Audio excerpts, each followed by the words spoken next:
Have Black people ever been considered full-fledged Americans? It's a heavy question, right? Well, let's jump right in. Today, in this explainer, we're meticulously examining a really profound essay by Denzel Kenobi called Thoughts in Isolation. And what he does here is essentially dissect the entire historical record of Black American citizenship. Now, Kenobi doesn't treat this like your typical opinion piece. Instead, he sets it up as a formal evidentiary hearing. We're going to look strictly at the historical ledger, which he breaks down into three distinct parts: the record, the subversion, and the verdict. So getting back to that central question, have Black people ever been considered full-fledged Americans? He intends to answer this exactly the way a court would. We're looking directly at the government's own historical track record, leaving personal feelings completely at the door. To start, he draws a really crucial line in the sand. He says, listen, this is not a question about how Black people have been treated. This is a question about status. He's zooming in entirely on whether they have ever truly been granted the status of full members and heirs of the Republic. Okay, let's start with Movement I, the historical record. Kenobi kicks things off by pointing out that the Black presence in America constitutionally began as just a fraction back in 1787 with a 3/5 compromise. Decades later, in 1857, citizenship was explicitly denied by the Dred Scott decision. And even after the Emancipation Proclamation in 1863, that brief progressive window of Reconstruction was ultimately just traded away for political power in the Compromise of 1877. Then he makes a really surprising distinction about freedom itself. While freedom was legally granted in 1863 in places like Texas, it actually wasn't realized until it was enforced at gunpoint 2.5 years later. That enforcement is what we now recognize and celebrate as Juneteenth, or General Order No. 3. And the record continues with the broken promise of land. You've probably heard of 40 acres, right? Well, Kenobi notes that General Sherman's order setting aside 400,000 acres of coastal land for freedmen was quickly rescinded by President Andrew Johnson.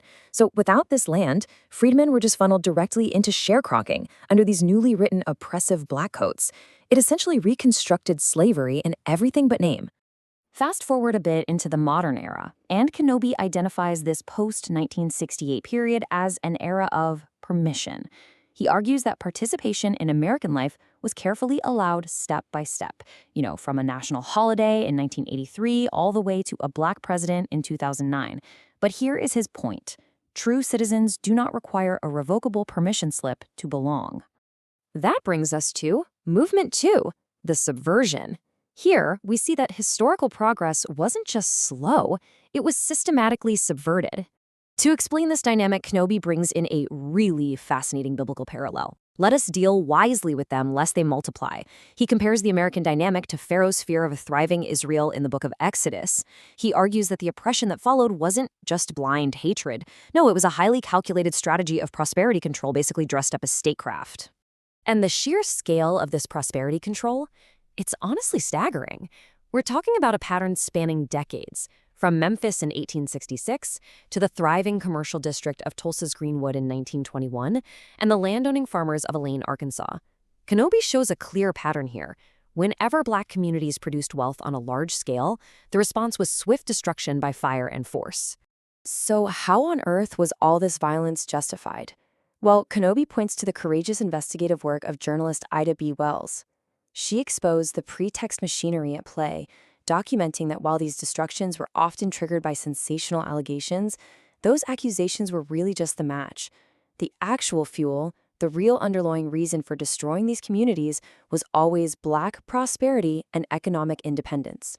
He draws another striking biblical parallel here, this time to the book of Ezra.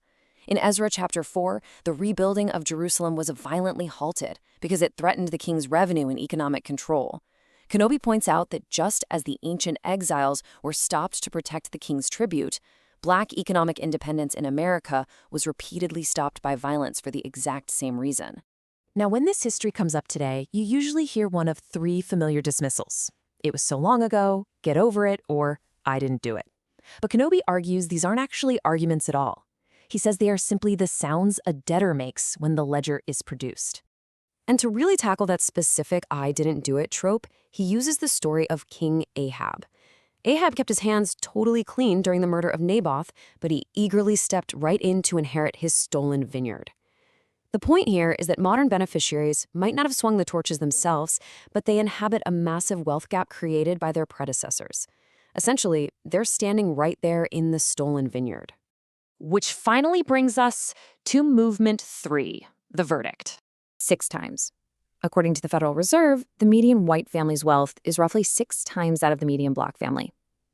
Knobe frames this not as some big mystery of work ethic, but as a direct compounding interest of the historical wealth subversion we've just talked about. Today, he argues that subversion relies on management rather than massacres. It might surprise you, but historical figures like W.e.b. Du Bois actually resigned from the NAACP back in 1934 because he felt funders were deliberately steering the organization away from black economic self-determination. Which leads to what Knobe calls the modern litmus test. He concludes that today's permitted ceiling for black Americans is determined by skin color plus alignment. True equality, he argues, has only ever been offered on terms that perfectly protect the existing power structure. And this all builds to his final, incredibly powerful verdict. I'll just quote him directly. A citizenship which must be enforced by federal troops in 1865, litigated in 1954, marched for in 1965, and argued for still in 2024 is not a status, it is a siege. In his view, true citizenship has never been unconditionally granted. So we've walked through the government's own historical ledger today, the record, the subversion, and the verdict. Now, looking at the raw evidence presented, we leave you with the exact poll that concludes Knobe's essay. Historically, have black people ever been considered full-fledged Americans? Yes, no, or are you undecided? Take a hard look at the ledger we just went through. How would you vote? We'll leave you to chew on that. Thanks for joining us for this explainer.